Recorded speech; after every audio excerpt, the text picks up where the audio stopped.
Is there a specific point like early in your career that was like a pivotal moment that maybe changed the trajectory based on like building leverage, whether that was like people, capital, media? Early on, not really. I think that the most valuable thing for me was to get around people who were making more money than me. And that hasn't really changed. I've always tried to get around people who make more money than me just to see what they're thinking with, what opportunities are they pursuing, what things do they say no to. And I think that's been probably the most valuable thing that I've done in terms of changing my thinking and like what frameworks I use. And what were some of the patterns that you feel like you picked up from them? Just the games they were playing. You know what I mean? Like I learned about the private equity game. I was like, oh, wow. Like the largest percentage of billionaires come from private equity. Weird.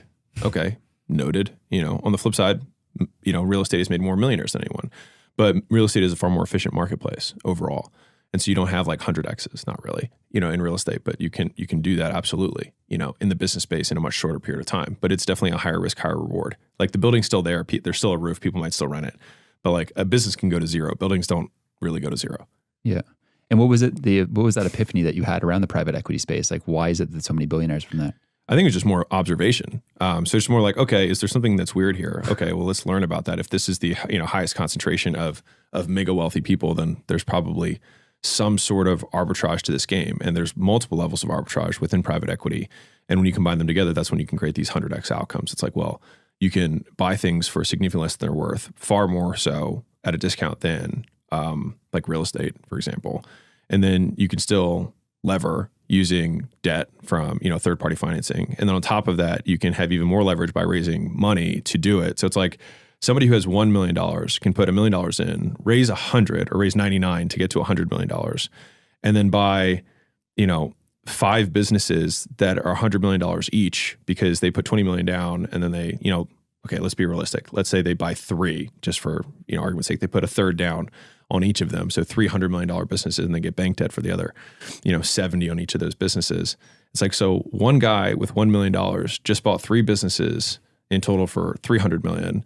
And if those businesses just grow at like, let's say a 20% rate over the next, 5 years, those businesses go from $100 million businesses to $200 million businesses. So he goes from, whatever it was, 300 to 600. Right. But he probably also bought those at a discount. So maybe they inherently were worth more than that. And all of a sudden it's like, wow, now we're at 900 million. And so then he just, he has his hurdle rate to his, his partners. He has to pay his debt back. And then after that, you just have this massive nut left over. You can take that 100 or 200 million left over for the managing partner and then just play the game again.